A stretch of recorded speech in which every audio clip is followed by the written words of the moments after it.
When I first found myself in a rural village, where mostly old believers live, the very first grandmother I came to interview told me that an unclean spirit was sitting in her, which is called hiccup, or posh.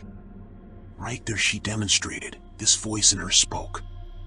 It sounded very much like Grandma's voice, but it seemed to come from inside her chest.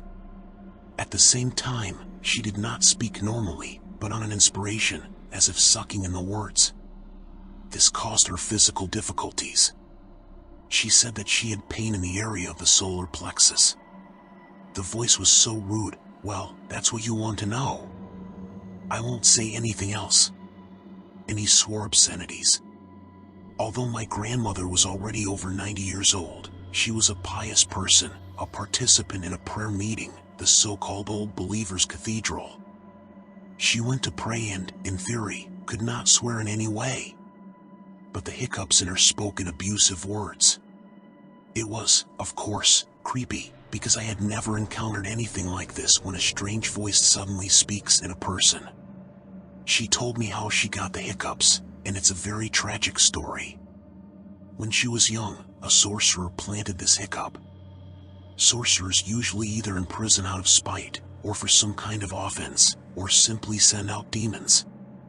A demon can enter a person when, for example, he walked and swore, did not cross himself in the morning, left the house without prayer. Then the demon can settle in you, will live, develop and torment you. She was a completely innocent girl of 17, and one day she served drinks to everyone at her uncle and aunts, who were hosting guests. She was serving Braga, and some guy refused to drink.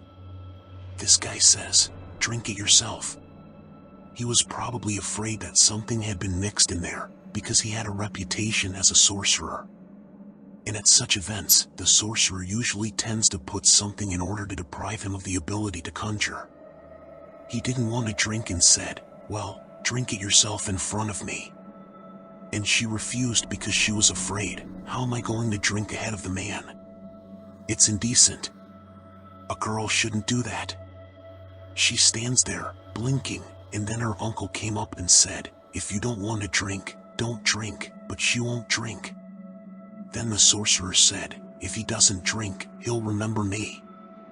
And this, of course, is a classic phrase of the sorcerer, "You'll remember me. You'll remember me." Shortly after that, some strange story happened to her.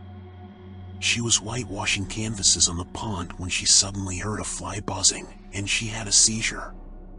It is generally believed that hiccups enter a person in the form of a fly or mosquito, or at least he hears a buzzing sound before it happens to him for the first time. But the fly didn't hit her. She only saw a fly, and immediately she had a seizure, after which she fell ill. I lay there, couldn't get over it for a while. Then her parents took her to the doctor. The doctor said, "I'll shut it down for 7 years. I'll drown out the hiccups in her for 7 years."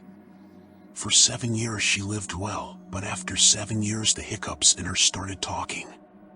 She already had small children, she was married. After a while, the sorcerer treated her again. He said, "I'll give you some charmed wine, you'll have to give birth to her." It is believed that the sorcerer expels hiccups in such a way that a woman gives birth to her like a child. After that, you need to take it, put it in a cupboard and burn it in the oven with the prayer God will rise again. She should be burning with a blue flame, shouting in different voices. Then the ashes should be put in a dry place, because if they get into a damp place, they will come to life again and enter their owner. My interlocutor told me that something like this was born. She wrapped it in a rag and put it under the bench. And the next morning I got up, and there was nothing there, just a rag rolled up, but as if what was in the rag had come out. She thinks the hiccups have gotten into her again. And since then, she's been sitting in it, torturing her and not letting her breathe properly. She makes her suffocate, she talks, and if some kind of food does not like this girl, then she begins to torment with various pains, walks around the body, on her hands, on her legs, as if poking from the inside. And so it was until the death of my interlocutor. She was already 100 years old. There is a twofold attitude towards people with hiccups. On the one hand, Women are afraid of her, especially middle-aged women. They are afraid of getting infected. They are afraid that hiccups will spread to them, because it is believed that this is more a feminine thing. She doesn't really stick to men, but she can move on to a woman. Therefore, some interlocutors in these places refuse to talk about hiccups. They asked, "What about it? Why are you asking? Does someone from the family have it? Why do you even need to know about this? I don't even want to talk about it, so as not to attract various evil spirits." And on the other hand, young people, teenagers, children try to make fun of such people, provoking their seizures, having fun. And it's scary at the same time, and creepy, and funny, and somehow exciting. With the help of some keywords, with the help of harsh sounds, they tried to cause the pious old woman to have a fit of swearing or strange sounds that hiccups make, and ran away in horror, laughing. In front of me, one person, even quite elderly, a neighbor of my interlocutor, decided to show a trick. When we talked with this grandmother, another time, he came out of his house and told me that the first time he heard hiccups talking in her, he was very scared. He and his friend were just helping her with something, whether he brought potatoes, she was treating them, and then hiccups started talking in her and began to swear at one of them.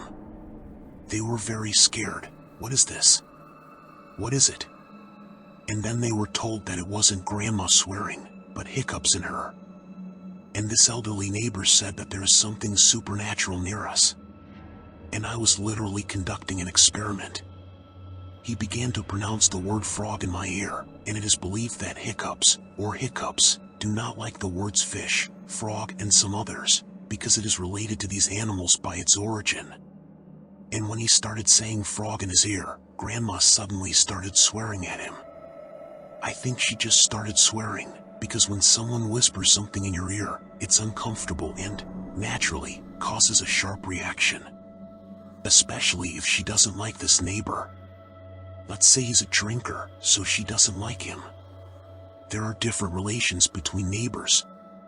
And for him, this is confirmation that this hiccup hears words that are spoken mentally or very quietly.